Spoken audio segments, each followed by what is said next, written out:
இயக்கங்களாக இருக்கக்கூடிய பெரியார் இயக்கங்கள் எல்லாம் பின்தளத்தில் நாம் போராட்ட சக்தியாக நிற்போம், தேர்தல் களத்திற்கும் நமக்கு என்று ஒரு அமைப்பை உருவாக்கி கொள்வோம் என்று உருவாக்கினார்கள். அன்றைக்கு அந்த கூட்டமைப்புல யாரெல்லாம் வந்தார்கள் என்றால், அன்றைக்கு பெரியாரிய இயக்கங்களில் இருந்து வந்தவர்கள், தமிழ் தேசிய இயக்கங்கள், தனித்தமிழ்நாடு விடுதலைக்காக போராடியவர்கள், தமிழ்நாடு விடுதலை படையை சார்ந்தவர்கள், தமிழ்நாடு மீட்சி படையை சார்ந்தவர்கள், விடுதலை புலிகளோடு சேர்ந்து இயங்கியவர்கள் எல்லாரும் சேர்ந்துதான் அன்றைக்கு ஒரு இயக்கமாக மாறுவதற்காக இந்த கூட்டத்தை கூட்டினார்கள். அப்படியாகத்தான் அது வந்தது.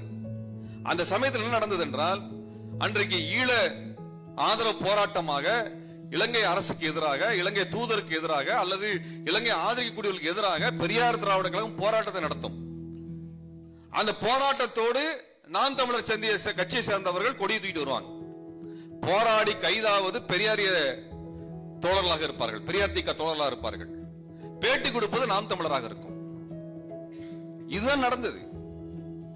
இன்னும் சொல்ல வேண்டும், 2010 செப்டம்பர் 17 தந்தை பெரியாரினுடைய பிறந்தநாள் அன்று எம்ஜிஆர் நகரிலே மிகப்பெரிய கூட்டம், முதல் கூட்டத்தை, ஒரு மாபெரும் எழுச்சி கூட்டத்தை பெரியார் திராவிட கழகம் சீமானை வைத்து, நாம் தமிழரை வைத்து கூட்டத்தை நடத்தியது.